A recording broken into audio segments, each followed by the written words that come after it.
आष्टीत उपसा सिंचन योजनेचे उपमुख्यमंत्री देवेंद्र फडणवीस यांच्या हस्ते आज उद्घाटन करण्यात आले। यावेळी आमदार सुरेश धस यांनी आधुनिक भागीरथ असा देवेंद्र फडणवीस यांना उल्लेख केला। यावेळी आमदार सुरेश धस यांनी जोरदार भाष्य केले। भाजपचे बीडचे आमदार सुरेश धस सध्या खूप चर्चेत आहेत। त्यांनी मसाजोगचे आमदार संतोष देशमुख यांचे हत्या प्रकरण लावून धरले ते कायम टीव्हीवर झळकत आहेत।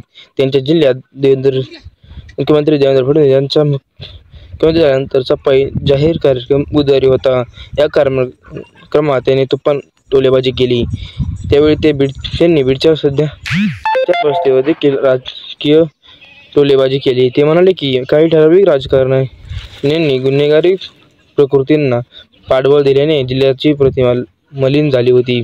पण फडणवीस साहेब तुम्ही संतोष देशमुख यांच्या प्रकरणात कणखर भूमिका घेतली असे म्हणून ते म्हणाले की ज्यावेळेला आवडली तेवढ्यांनी दोन्ही हात वर करा। ते पुढे म्हणाले की आवडली साहेब, सर्वांना आवडली। तुम्ही म्हणाले कोणाला नाही आवडणार नाही, यावर आमचा विश्वास आहे। ड्राग, वाळू, भूमाफिया यांनाही मोका लावला पाहिजे ही विनंती आहे। या आपल्या भाषणात सुरेश देशमुख पुढे म्हणाले की 1999 ते 2024 5 वर्षे साहेबांची कागद त्यांची बॉक्स खालून वर काढून द्यायची कामे मी करायचो। आमच्या सोबत बसण्याची संधी मिळाली। मी फार छोटा माणूस आहे। गंगाधर फडणवीस तरी MLC होते। माझा बाप ग्रामपंचायतीचा सदस्यही झाला नाही, तरीही तुम्ही मला शेजारी बसण्याची संधी दिली, त्याबद्दल मी मनापासून आभार मानतो, असेही आमदार सुरेश धस यावेळी म्हणाले। साहेब, माझ्यावर हळहळ उकळली असती। 2019 पासून माझ्या विरोधात कट कारस्थान झाले, माझ्या कुटुंबावर कारस्थान झालं, पण तुम्ही माझ्या पाठी दत्त म्हणून उभा राहिला। जनादेश तुमच्या बाजूने होता।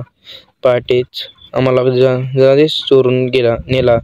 ज्याप्रमाणे तुम्हाला राजकीय आणि कौटुंबिक जीवनातून उद्ध्वस्त करण्याचा प्रयत्न केला, त्यामुळे पण शांततेतपणे बाहेर आला। त्याला तोडच नाही।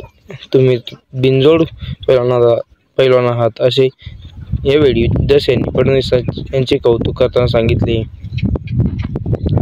धस यावेळी म्हणाले की तुम्ही विरोधी पक्षनेता असताना भाजपचे 106 वरचे 26 त्यात मी होतो। मला निवडून आणण्यासाठी तुम्ही पंकजाताईंनी निवडून येण्यासाठी प्रयत्न केला। आपले राजकीय कौशल्य आणि व्यक्तिगत जिव्हाळा होता। तुमच्या परिणामामुळे एकही माणूस फुटला नाही। आता कोणाचे घर पाडा, काय करा, आमच्यावर 30 गुन्हे दाखल झाले। रात्री 11:30 वाजता पोलीस पाठवायचे। एवढा त्रास आम्हाला दिला, असेही धस यांनी यावेळी सांगितले। मी दीवार सिनेमा पाहिला होता। दीवार कॉलेजमध्ये असताना त्यात अमिताभ आणि शशी कपूर भाऊ असतात। निरूपा राय यांची आई असते। शशी कपूर इन्स्पेक्टर असतो। अमिताभ झटपटा दाखवला। अमिताभ शशी कपूरला म्हणतो, मेरे पास गाड़ी है, बंगला है, नौकर है, चाकर है, तुम्हारे पास क्या है? यावेळी शशी कपूर म्हणतो, मेरे पास माँ है। तसा आईचा आशीर्वाद तुम्हाला आतापर्यंत भेटतोच। तुमच्यासारख्या नशीबवान कोणी नाही। माझी आई गेली, वडील गेले, माझी दुसरी आई जिवंत आहे। माझी आई मी लपवत नाही साहेब।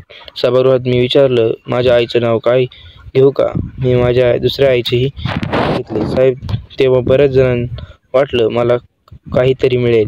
मला मंत्रिपद नाही दिलं तरी मी म्हणतो मला मंत्रिपद नको, पालकमंत्री पद नको, काही देऊ नका। हे विचार TMC तिकडेच 3.5 TMC पाणी द्या, असे सांगत धस यांनी म्हणाले की मला हिणवतात काय आहे याचं मुख्यमंत्र्यांपाशी मला विचारतात, तेरे पास क्या है? मी म्हणालो, मेरे पास देवेंद्र फडणवीस साहेबांचा आशीर्वाद आहे। हा आशीर्वाद असाच ठेवा, अशी मागणी धस यांनी यावेळी केली।